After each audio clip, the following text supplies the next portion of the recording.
Do you? I know we talked the other day about not about evaluation, but do you feel like you have a better sense of some of these guys 4 days into this camp? Every day, it's a little bit more. And like I was saying before, it's hard for me because I'm the one running the practices right now. I'll see things, but I won't get to coach them initially because I'm executing the drill and stuff. But it's a process and a little more. What I'm really happy with is the fact that I'm starting to get to know the players a little bit, like connecting the faces to the names and knowing who they are, and so that's a positive thing too. But we've kind of done some drills in the last couple of days actually that leads more to evaluation, and just guys coming out of their comfort zone and doing things that not just from the skill sets before practice, but now particularly with their checking ability. And it's always tough over the summer because nobody checks over the summer, and so it's something that we wanted to slowly introduce them to, so when the games start in a week or however many days, that they'll be prepared to physically engage and be safe while doing so. Do you have to, I mean, I'm facetious, but you have to take Keyshawn and go, hey, listen, during these checking drills, please do not wipe out half the team here. No, I said during the games yesterday, I said we don't want to see any open ice body checking where we're hurting somebody who's maybe vulnerable. I say that's not the time. That opportunity can come later on, but we want to work on your technique in these scenarios, and so it's not easy for them to be able to do those things. But in the game, I thought it was really good how they started checking each other, and there was a little bit of physicality, which is great because now they're getting used to that coming at them. So when those first exhibition comes, they will have felt a few bumps and stuff in a safe environment. So. You talked about getting out of your comfort zone. Shabanov seemed to pull out all the tricks today. I know you said that he should be standing out, but have you been impressed with what you've seen from him? Yep. I mean, his skill set's good. I thought he checked good. Like I said that the last time, that was something that was impressive, is the fact that he's, his checking ability is good, and it should be because he's such a good skater. And so, but he took some pride in those types of things, and he's competitive. You can kind of see that within the drills, that there is a competitiveness to him, which is great. It's not something that you can teach, kind of like Keyshawn, is that it's an instinctual thing, which is wonderful. So he's done a good job. But you can see some of the puck ability stuff in the one-on-ones. So that's going to be fun when he starts to play the hockey games, because then you can start to see how these skills translate in a 5-on-5 environment.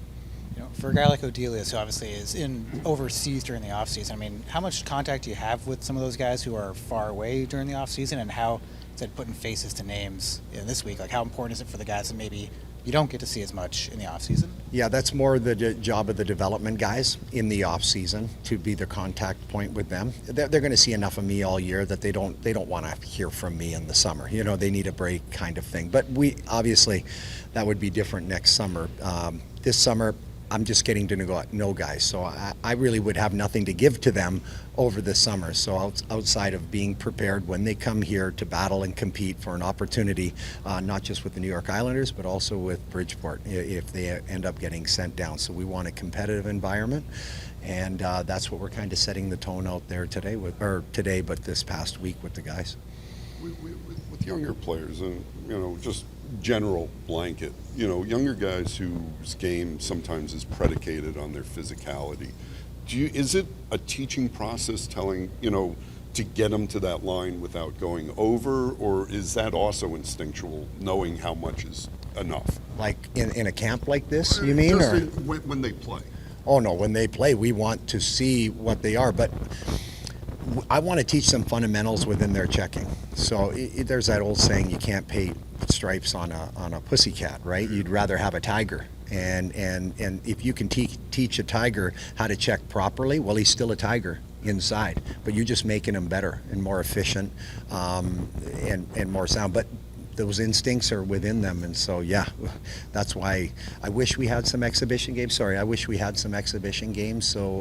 within the rookie environment, because then you could see that a little bit more, and those players could showcase those things. And that's why I reserve my comments or my evaluation on players until they get in those environments, so we can see it. Some guys may look great out here, skill sets, and then you get in the game, all of a sudden you're a perimeter player. Well, that I can evaluate, that I can help to try and correct. But until that happens, then I'm not going to do those things. Do you think that's discussion maybe with Matthew or Ryan down the line, like next year for rookie camp, integrating, there's the rookie showcase tournament. I know the Rangers and Flyers played a couple of rookie games. Is that a discussion to be had? Well, you could ask him that question. Yeah. Yeah. Well, no, I'm not getting I in meant the mind. from your point, is that something you bring up to him? No. Yeah, he knows what he's doing. Okay. I don't have to do his job. I got enough on my plate. Yeah, So, okay. yep. No. When it comes to the stretch passing drill, I know there was some issues with connecting and everything like that, but in a league where you have to play so fast, you see certain guys that it's just a natural innate ability to get the puck up. I know there's no defense blocking and you got to make mistakes, but are there some guys you're saying, wow, like just comes so much easier in terms of stretching? I'll give you an example of a really good passer that I saw today was Romano, who's a very young player. And he passes the puck the right way. And so at the end of, a lot of our drills were about playing fast today. And it's funny that you bring that up. That was a bit of a theme for us. And you had to make long passes. And the ice was already roached. And that's when you can really tell who a good passer is. As a good passer, it doesn't matter if the ice is bad. Their puck is still going to get on target. It's still going to be flat because fundamentally they pass the right way. And that kind of stuck out for me with an individual was him, how he passes the puck. And he does a really good job of that. But again, that's something that we can teach guys who maybe struggle with it a little bit because we need to play fast. The game is all about speed, and it's not just speed with your legs. Everybody can skate. It's letting the puck do the work in those situations. So. Did you find they were getting better in that drill where you were going 1, 2, 3? Like as the drill went on, they got into a rhythm or flow? Absolutely they did. By the end of it, it looked the way it should look, where they were transitioning. So, yep, 100%. And that's why I don't go to the boards and draw it up and waste a lot of time. It's not going to be perfect. But if we coach them, even you can see, and it was obvious. Yeah. That's why you brought it up. It was obvious how much better they were by the end of that drill because they were working their way through it. They were starting to understand the concepts. I think that's important when you're teaching somebody. You want to dot the I's and cross all the T's as coaches sometimes, and sometimes we overcoach. In that situation, it's like they're going to work their way through it, and then we're going to help their way to get through it. So. A couple of the prospects talked about just keeping their feet pointed in the right direction, something that you guys were harping on there. I guess how I know it's a small detail, but how big is that in terms of just first step and just getting up the ice to have the feet pointed in exactly the right direction? Well, yeah, and I think it's anticipation skills, not only fundamentally with those things, but it's making reads with your mind on seeing situations and opportunities and openings. So when we simulate a lot of these drills, are situations that they're going to see in a game, and then it becomes like a secondary instinct. And so even in our transition drill, that was a 5-on-0 drill, that situation happens all the time in the neutral zone, and so we can activate. And I don't care if you're a D-man, I don't care if you're a forward, if you're up in the first 3 of the rush, you're playing off the rush, and then we will cover you if it's a D-man leading the rush. So you have to do that. You have to play fast like that. I think the best offensive teams in the NHL, obviously they have high skill sets, but their D are very involved in those situations.